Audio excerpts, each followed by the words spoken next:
कई सारे सरकारें आई गई, वो भी फंड ने देखा है, और फिर भी 10 रुपये का एनएवी आज 1866 पहुंच चुका है। दोस्तों, एसआईपी एक लॉन्ग टर्म वेल्थ क्रिएशन का एक प्रोडक्ट है। इसको लोगों ने अब तक ठीक से समझा नहीं है, तो ये किसी में भेदभाव नहीं करता है। स्कीम को नहीं पता है आप एचएनआई हैं या आप अगर आप देखें मिडिल इनकम या लो इनकम ग्रुप से आते हैं, जो ग्रोथ एट एनी प्राइस जो अप्रोच थी वो 2019 के समय पे पीक समय पे चल रही थी। उस समय पे प्रशांत जैन वैल्यू अप्रोच लेके बैठे।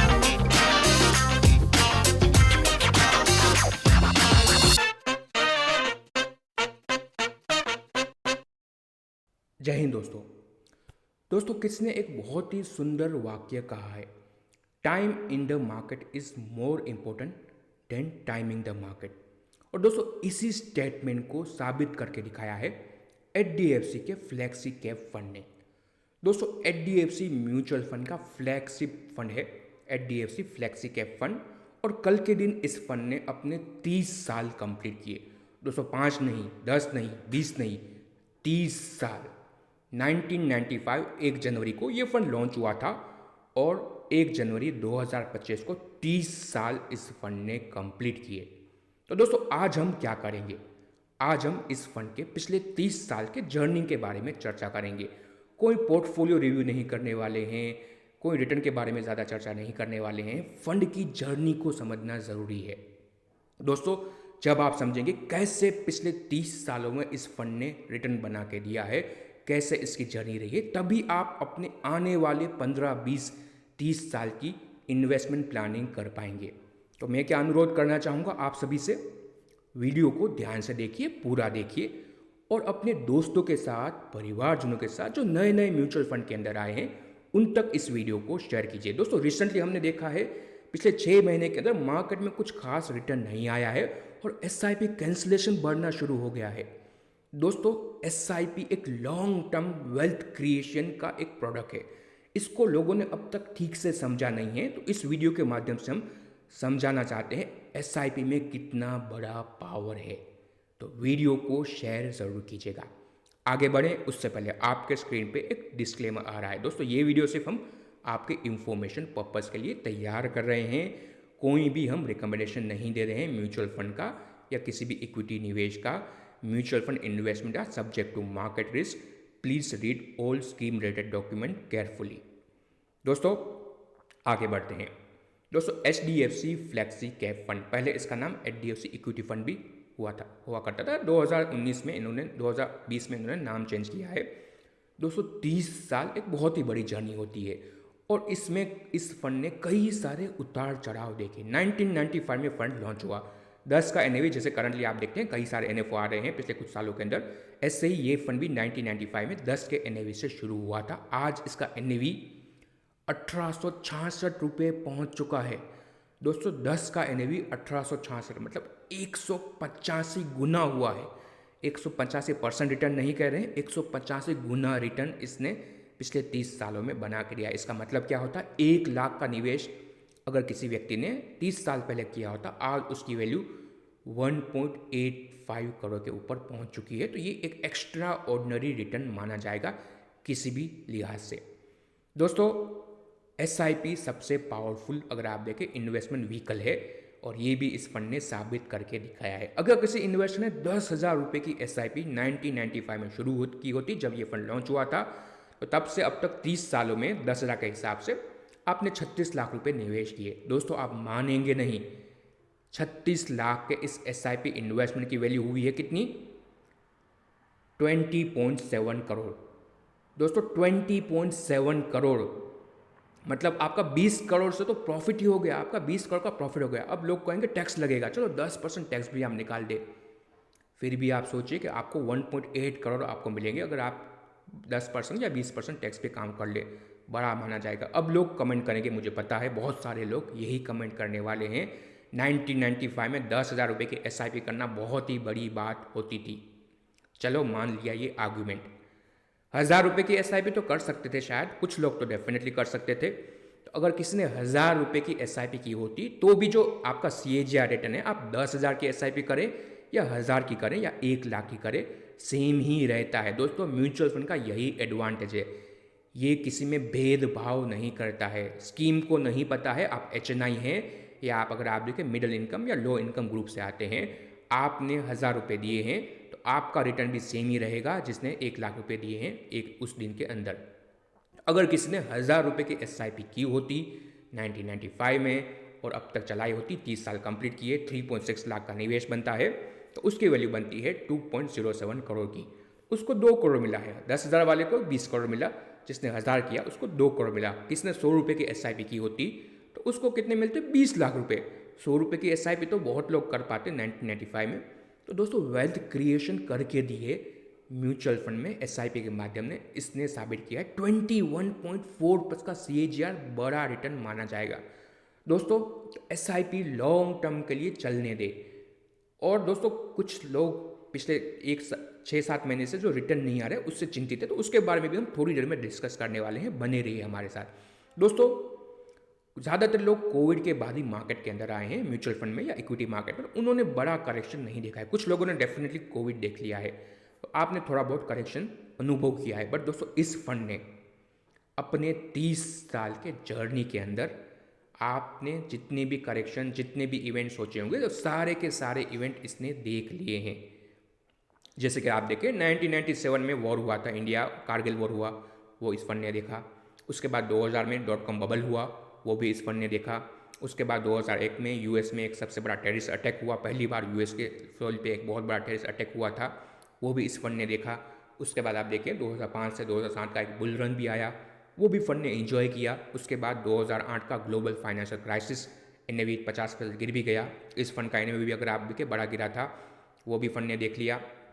उसके बाद अगर आप देखें 2010 में अगर आप देखें यूरोजोन क्राइसिस हुआ, 2013 में ब्रेग्जिट हुआ, उसके बाद 2000 तकरीबन 20 में आपने देखा कि हमारा कोविड हुआ है। उससे पहले 2018-19 में 17-18 में आपका GST आया, भारत में डिमोन हुआ, वो भी फंड ने देखा। कोविड का समय भी देखा। उसके बाद 2022 में आप देखें तो हमारा रशिया और यूक्रेन के बीच में युद्ध शुरू हो गया, वो भी फंड ने देखा। फिर अभी रिसेंटली 2023 में भी एक नया युद्ध शुरू हो गया है इजराइल के ज़मीन के आसपास गाज़ा में, तो वो भी फंड ने देखा है। दोस्तों कई सारे ऐसे इवेंट देखे हैं, कई सारे सरकारें आई गई, वो भी फंड ने देखा है। और फिर भी 10 रुपये का NAV आज 1866 पहुंच चुका है। तो ये इसने साबित करके दिखाया, अगर आप इन्वेस्टेड रहें, अच्छा समय बुरा समय हर समय में आपने इन्वेस्टेड रखा तो आपका रिटर्न बना है, आपका डेफिनेटली गोल अचीव हो गया। अगर किसी ने 25 साल का निवेश किया है, आपका रिटायरमेंट प्लान था 25 साल में आपने अचीव कर लिया, तो आप पैसे ले सकते हैं। पर जब तक आपका गोल अचीव नहीं होता है तब तक तो बने रहिए। तो ये इस फंड ने साबित करके दिखाया है। दोस्तों कई सारे ड्रॉ डाउन भी हुए हैं। 1995 में फंड लॉन्च हुआ था, 10 रुपये का NAV तब तक। 1998 के अंत तक इसका NAV गिर गिर के 6.5 रुपये आ चुका था। दोस्तों ये फ्लेक्सी कैप फंड है, फ्लेक्सी कैप में आप कहीं पे भी निवेश कर सकते हैं। हम थीमेटिक फंड के बारे में चर्चा नहीं करते हैं। थीमेटिक फंड में अगर आप गलत जाएंगे तो आपको बड़ा हिट भी आ सकता है। बट फ्लेक्सी कैप फंड में फंड मैनेजर चेंज करते रहते हैं पोर्टफोलियो को। तो ये एक खराब समय था 1995 से 2000 साल के बीच में, ज़्यादातर पूरा का पूरा मार्केट ही खराब था, बट वो अच्छा भी था। उस समय पे जो यूनिट लोगों ने परचेस किए थे 6.5 रुपये पे, सोचिए किसी ने 7 रुपये पे यूनिट परचेस किए थे, जो इन्वेस्टेड रहे हैं कोई डरे बिना, तो आज 1800 रुपये का NAV वो देख रहे हैं, वो जो 6 रुपये पे जो यूनिट परचेस हुए हैं। सेम वे पे 2007-8 का जो पीक समय था, उस समय पे 200 रुपये का NAV पहुंच गया था। और फिर जो ग्लोबल फाइनेंशियल क्राइसिस हुआ, 200 का NAV वापस 100 रुपये भी आ गया। तो अगर किसी ने 2008 के जो खराब समय था उसमें निवेश शुरू किया होता, तो 100 रुपये का NAV उसने देखा है तकरीबन 15 साल पहले, और वहाँ से भी वापस 1800 मतलब 18 गुना हुआ है। तो अगर आप खराब समय में डरे बिना किसी भी फंड में निवेश करते हैं, जनरली फ्लेक्सी कैप फंड के बारे में चर्चा करें, diversify fund, flexi cap, small cap, mid cap और मल्टी कैप, ये डाइवर्सिफाई फंड कैटेगरी कही जाती है, जिसमें फंड मैनेजर के पास फ्लेक्सिबिलिटी होती है किसी पर्टिकुलर सेक्टर में नहीं बट अक्रॉस द मार्केट निवेश करने की। तो आपको डाइवर्सिफाई फंड में निवेश करना, ये पहली सीख आपको लेनी है। डरे बिना जब खराब समय हो तो टॉपअप कीजिए, अपना निवेश और भी बढ़ाइए। अगर आपका लॉन्ग टर्म का व्यू पॉइंट है तो ही हम ये चर्चा कर रहे हैं, बाकी 2-3 साल के जो निवेश करने आते हैं उनके लिए ये वीडियो कुछ उपयोगी नहीं होगा। दोस्तों अब जैसे कि हमने चर्चा की, कई सारी चीज़ें ये फंड हमें सिखाता है। पहले तो लॉन्ग टर्म डिसिप्लिन इन्वेस्टमेंट से कैसे वेल्थ बनती है, वो फंड ने आपको करके दिखाया। उसके बाद दोस्तों ज़रूरी नहीं है कि हर बार फंड आउट परफॉर्म ही करे। दोस्तों एक समय ऐसा आया था रिसेंट टाइम के अंदर, और बहुत सारे लोग इससे रिलेट भी कर पाएंगे क्योंकि ये रिसेंट टाइम का ही बात है, 2015 से 2020 का समय। इसमें ये फंड अपने कैटेगरी का one of the worst fund पहुंच चुका था। एक खराब फेज में से भी ये फंड ने अपना जर्नी कंप्लीट किया है। 2015 से 2019 आपके सामने 2019 का जो फैक्ट शीट का रिटर्न का डेटा है, मतलब कि हिस्टोरिकल रिटर्न डेटा, मतलब 2019 का जो फैक्ट शीट था, दिसंबर महीने का फैक्ट शीट, उसमें अगर आप डेटा चेक करेंगे तो एक साल का रिटर्न, मतलब 2018 से 19 के बीच का रिटर्न कितना है इस फंड का, जिसके आप देखेंगे 5.5%। लास्ट 3 ईयर का रिटर्न, मतलब 2017 से 2019 के बीच का 6% का CAGR है। SIP रिटर्न के बारे में हम चर्चा कर रहे हैं। पिछले 5 साल का रिटर्न, मतलब 2015 से किसी निवेश शुरू किया, SIP किसी ने सपोज 2015-16 में की होती तो 2019 के अंत तक आते आते उसने कई सारा निवेश किया, उसको सिर्फ 8.5% रिटर्न दिख रहा था। तो आजकल जो लोग देखते हैं कि मुझे 25% रिटर्न चाहिए, मुझे 20% चाहिए, आशा आप लेके चलते हैं, बट जितना खराब रिटर्न आपका फंड देखेगा उतना ही बेहतर आपके लिए लॉन्ग टर्म की जर्नी रहेगी। तो इस फंड ने 5 साल में जो खराब रिटर्न देखा है उसके कारण ज़्यादा यूनिट लोगों का जमा हुआ है, और उसके कारण ही आप देखें तो ज़्यादातर लोगों का वेल्थ यहाँ पे और भी ज़्यादा बना है जो इन्वेस्टेड रहे उनका। दोस्तों इस फंड के पहले फंड मैनेजर हुआ करते थे प्रशांत जैन, अब तो उन्होंने 2 साल पहले रिजाइन कर दिया है, बट पूरे के पूरे जर्नी में उन्होंने ही इस फंड को मैनेज किया है। तो ये जो पूरा रिटर्न बना है उसका एक मेजर शेयर आप उनको दे सकते हैं। 2019 के बीच में उनके लिए भी खराब समय था, और उनके भी आप पिछले समय के इंटरव्यू देखेंगे कोविड से पहले के, तो आपको भी पता चलेगा उनका अप्रोच ज़्यादा वैल्यू अप्रोच था। 2019 का फैक्ट शीट आप डाउनलोड कीजिए HDFC फ्लेक्सी कैप फंड का। उस समय पे उन्होंने वो कंपनियां ली थी जो आज पॉपुलर है। 2019 में कोई पूछता भी नहीं था उन कंपनियों के बारे में। 2019 में क्या पॉपुलर था आपका, अलग अलग प्रकार के FMCG कंपनियां, आपकी पेंट की कंपनियां, आपकी जो NBFC कंपनियां हैं वो ज़्यादा पॉपुलर थी। जो ग्रोथ एट एनी प्राइस जो अप्रोच थी वो 2019 के समय पे पीक समय पे चल रही थी। उस समय पे प्रशांत जैन वैल्यू अप्रोच लेके बैठे थे। उनके पोर्टफोलियो में आप देखेंगे 2019 का दिसंबर का फैक्ट शीट ओपन कीजिए, उसमें आपको क्या दिखेगा, आपको वहाँ पे दिखेगा NTPC, ITC। आप सब जानते हैं ITC के ऊपर मेम्स बनते थे 2020 में, तो ये शेयर तो 15-10 सालों से कहीं पे भी नहीं गया है। वहाँ पे उन्होंने 5-6% एलोकेशन लिया था। पावर ग्रिड लिया था उन्होंने, PFC लिया था उन्होंने, REC लिया था उन्होंने, SBI बैंक लिया था, ICICI बैंक लिया था। ये सारी की सारी लार्ज कैप अनपॉपुलर कंपनियाँ थी, किसी को टच भी नहीं करना था, तब उन्होंने बड़ा बड़ा अलोकेशन लिया था। मुझे याद भी है तकरीबन 2019 के समय पे उनका एक इंटरव्यू भी हमने देखा था। उस समय पे अगर आप देखें ESG बहुत बड़ी बातें चलती थी कि ये पूरा का पूरा पावर सेक्टर है, वहाँ पे सब कुछ रिन्यूएबल में चला जाएगा, तब उनका इंटरव्यू आता था कि आप रिन्यूएबल डेफिनेटली बातें कर रहे हैं, पर रिन्यूएबल सस्टेनेबल नहीं है। आप 24 घंटे आपका सोलर भी नहीं चलेगा, 24 घंटे आपका विंड भी नहीं चलेगा, आपको थर्मल पावर तो चाहिए ही चाहिए। और दोस्तों आज उसी के बारे में ही वापस चर्चा हो रही है।